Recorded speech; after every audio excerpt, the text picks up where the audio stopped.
The break-in. We break into houses after church, drive slowly through a new neighborhood in our white and maroon Suburban with the matching curtains. Dad asked Mum to install them the time he drove from Alberta to Tijuana for a marathon car race he organized with his friends. They called it the Cannonball Run, and he'd slapped ambulance decals on the sides so he could speed through traffic and not get stopped.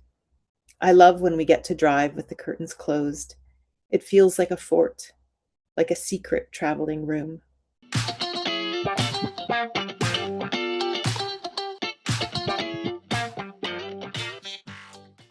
Thanks for listening to Read Minnesota Books. I'm your host, Deborah Copperrood.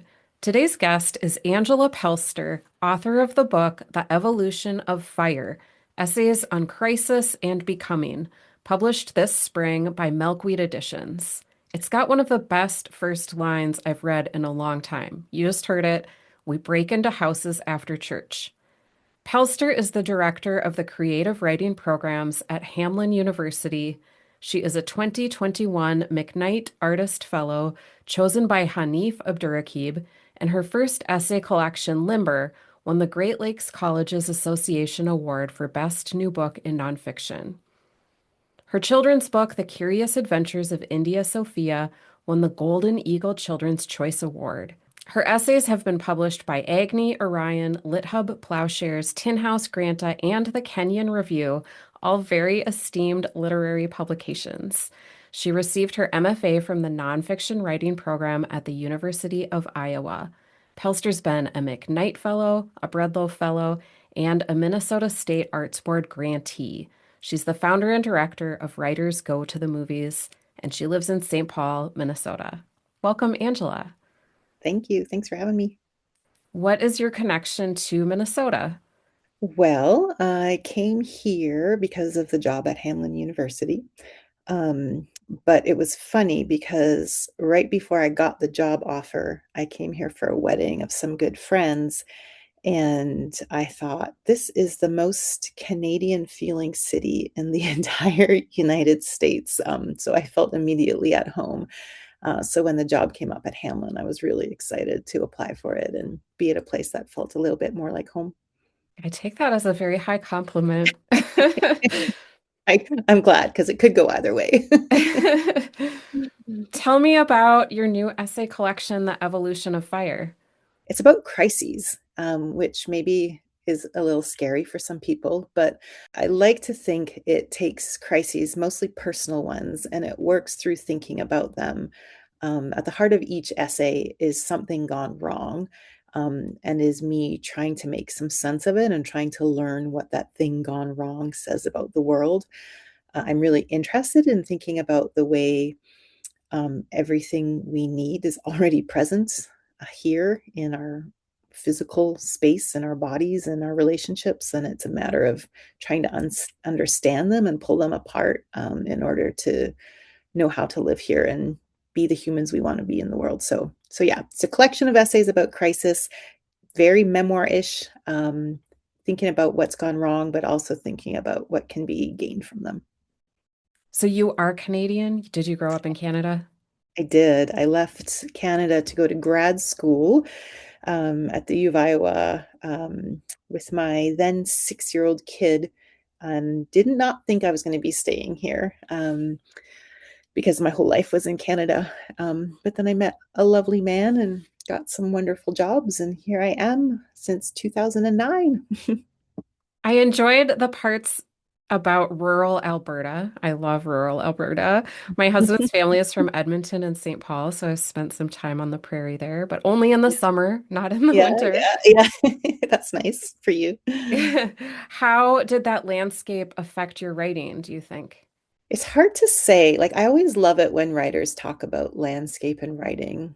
I think because I'm not 100% certain where I fall with that, but I think if anything, it would sort of be the loneliness of the landscape. I grew up in a pretty big family. I have 3 siblings, and then my parents took in another 3 kids after we got out of the house. So I have a big family and cousins nearby, but for the most part, growing up in a rural Alberta, it felt pretty lonely, even though I was very close with my family. I think just because I spent so much time like wandering through the woods and um, playing in the pond and just being by myself outside. And so I don't mean lonely in a bad way. I mean lonely in a way that sort of like expanded space within me just to think and be in nature on my own and to sort of see what happens. So I think I would say that. And then just I grew up in a family that we were always pointing out the window saying, look at how beautiful it is. Look at that field. Just the yellow of the canola and the purple. Um, like it, just the beauty of the physical world was imprinted on me, and I was made to notice it a lot. Oh, that's wonderful. I love that. Mm, So you are an essayist. I have a niche essay form question for you.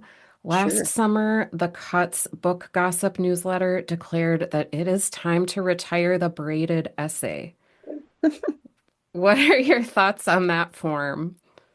I haven't read that. What did they say about it? What's their beef with the braided essay? So I have to go back and reread it fully, but they were like, it's a tired form. Almost, I want to say they were saying it was almost lazy because it lets Oh, you connect things without actually making the connections in your writing. yeah. Just like setting two things next to one another. Do they also have a problem with sonnets? I It's an don't old. know. I feel like it was kind of a backlash against the Crane wife. I mean, now I kind of have my boxing gloves on and I want to like talk to that person and spar with them a little bit. So to me, the beauty of a braided form is actually that it's not lazy any more than poetry is lazy for not coming right out and saying what it means. It's participatory form. So it's inviting the reader to create meaning along with the writer. So it's if you're not a person who wants to participate in meaning making and you want it directly given to you, then I understand why that might not feel super fun. But I do think there's something interesting that is, I mean, it's always the truth that the wider world is reflected in the way that we write. And one of the things that I really noticed during Trump's first term in office was that lyric forms were going strong, right? Like they were making headway. Things were really changing in the nonfiction landscape to the point where right before he was elected, lyric forms started to feel a little tired, I thought, just because there were so many of them and it didn't feel as new as it used to, which, is just a regular cycling of form. But then Trump got elected, and all of a sudden, we all needed to be so clear and truthful in the way we wrote and expressed things that there was no space whatsoever for playfulness in form anymore. And there was no space for the wobbliness of truth. That was, this conversation that was happening, and really exciting things were happening about like how do we imagine anyone has any ownership on the idea of truth and like whose truth gets to be called true and whose truth is a myth, whose truth is religion, whose truth is faith, all those ways of talking about the real. We had no space for them anymore because there was this attack on actual verifiable truth that was causing real harm in the world. And so I watched this shift in the way nonfiction didn't have space for like sort of lyric imaginings and wanderings anymore. Um, and that seemed to ease up a little bit under Biden, not quite. And here we are back again at this like really strong grasping of truth. And I think, like, I understand that. I understand why that is happening, but I think some really important artistic choices are getting pushed out of the way because of these other needs. So that's why I asked like what their beef was, because I was wondering if that was sort of like this product of needing to like ground ourselves in these ideas of reality. But my problem with that is that when you say, "Oh, this is tired or boring or old fashioned," like to me that feels a little bit unimaginative or um, I don't know. There's space for everyone. There's space for all of it. If you don't like it, move on. Hmm. But I do think it is interesting how any art form is a reflection of what's going on in the wider world. Yeah, that's a great answer. And I have to apologize for my laziness of putting the question in without rereading that No, newsletter. it's an interesting one. I'm going to have to go read it now. I'll send it to you and Thanks. I'll try and link to it in the show notes if I can. Cool. So, what is your favorite part of the writing process? Definitely revision. I love revision. First drafts are so hard. Are you also a writer? I am. Yeah, first drafts are so hard, right? Like Hmm. it's exciting because anything is possible in first drafts. Like your book could still be, or your essay could still be like the most beautiful thing that your brain imagines, but it's stressful and you don't know where you're going and you're like feeling around in the dark. But once you have that first draft, even if you have to like throw away half of it, it's just like, now you can play and have fun and cut things up and move them around and try something different. So yeah, I love revision. Nice. You teach writing. What is your favorite craft book or essay or advice? Um, yes, I don't know if it makes me a bad teacher. I don't really like craft books. I think Annie Dillard's book on writing, I find inspiring still, but that's because it doesn't really feel like an actual craft book. It just feels like Annie Dillard being brilliant and thinking a little bit about writing and a little bit Mm. about being human. Um, I think because try it's not to say that I haven't found anything useful in craft books. I have. I just I worry about the way it becomes that my students receive it as this is the way to do it because, they're undergrads and graduate students, and my undergrads especially are taking a whole myriad of courses that are teaching them this is how you do something, this is how you get the answer. And even just to pass them a textbook feels a little bit dangerous because it's a suggestion that there is one way to do it. And really, the best way to do it is just to write and write and read and read and write and read. And then you're going to figure it out. And I can't tell you how that's going to work for you. So I try to play pretty loose and easy. I do use one craft book, the Janet Burroway one, Imaginative Writing, for the intro class. We all have inherited that. And there are some really great things in there that are helpful. But mostly that's because the intro class, we get students across the curriculum who have no intention of taking another writing class, and they're terrified. And so it gives them a little something to hold on to when they're feeling nervous about being in this weirdo art writing class where they don't know what they're doing and they're really nervous. So it's nice for that. So I love that you answered that by saying you do not have a favorite. That's perfect. Do you have a favorite one? I guess not maybe craft books, but I do like to read writing books. Right now I'm Yeah. enjoying Matt Bell's Refuse to Be Done, Okay. which I isn't will. so much craft as more like a pep talk. Oh, super good. There is a really nice blurb from Hanif Abdurraqib on your book's cover, and he also chose you for a fellowship. Are Yeah. you pals with him? Well, as soon as he is ready to be my pal, I will be his pal. But but no.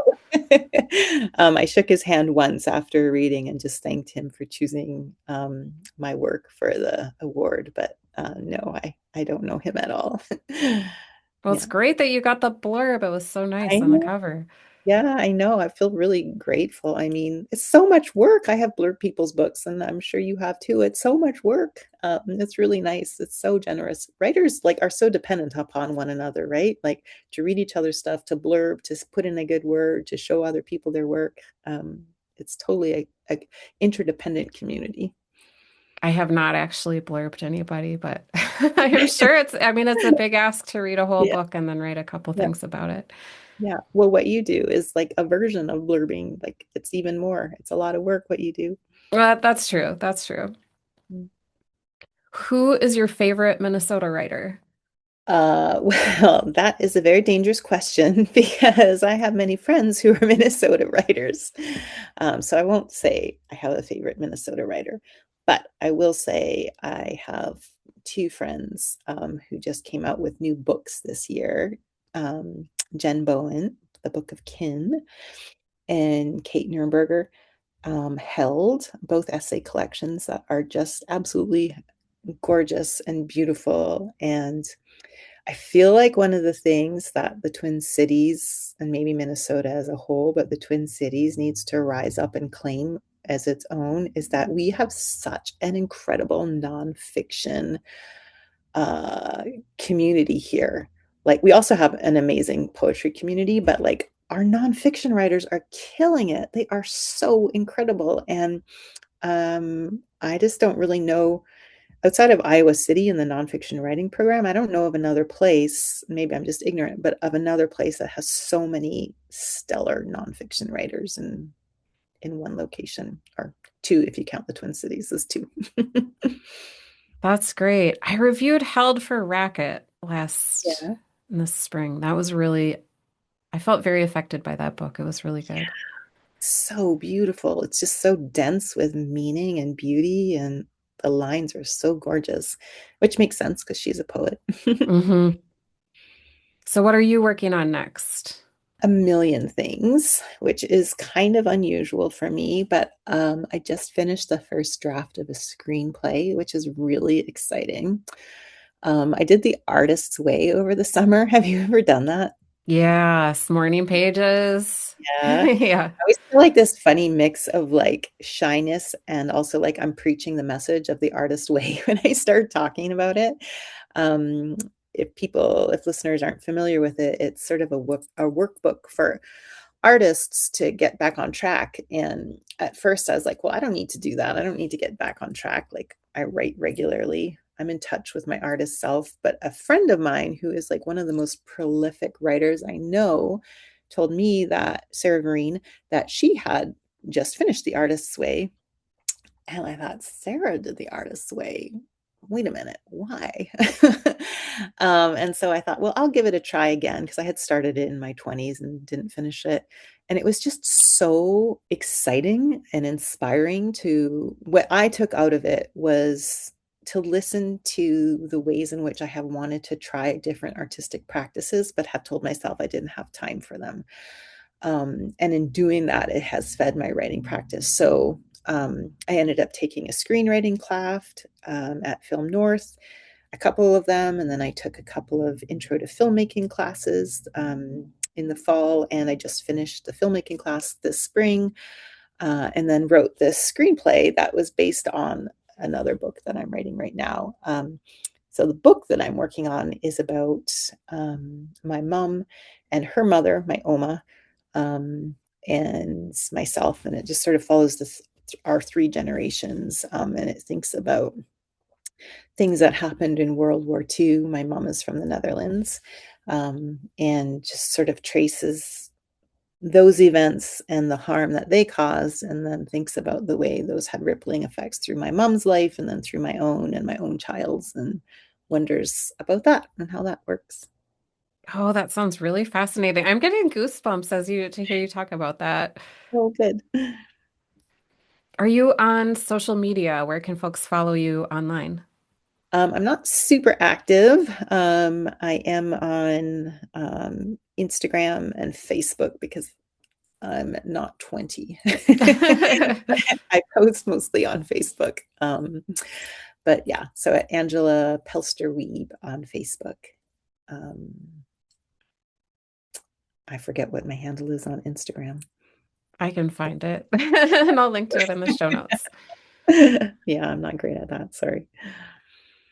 Well, wonderful. Thank you so much for speaking with me today, and congratulations on the publication of your new book. Thank you. Thanks for making time to talk. I appreciate it. Of course. Now for my recommendations. If you live in the Twin Cities or can get here easily, I recommend the University of Minnesota English Department's Esther Fryer Lecture Series and Edelstein Keller Visiting Writer Series. Through these free programs, I saw Hanif Abdurraqib and Ocean Vuong last fall. In the past, I've seen Zadie Smith and Abraham Verghese. They're so great. You have to register ahead of time, but then you can just go see a world famous author on a pretty campus. Are you listening to this episode on an iPhone?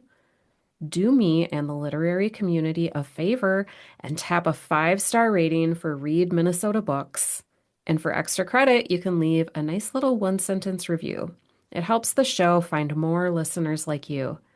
And that concludes this episode of Read Minnesota Books. Thanks for listening.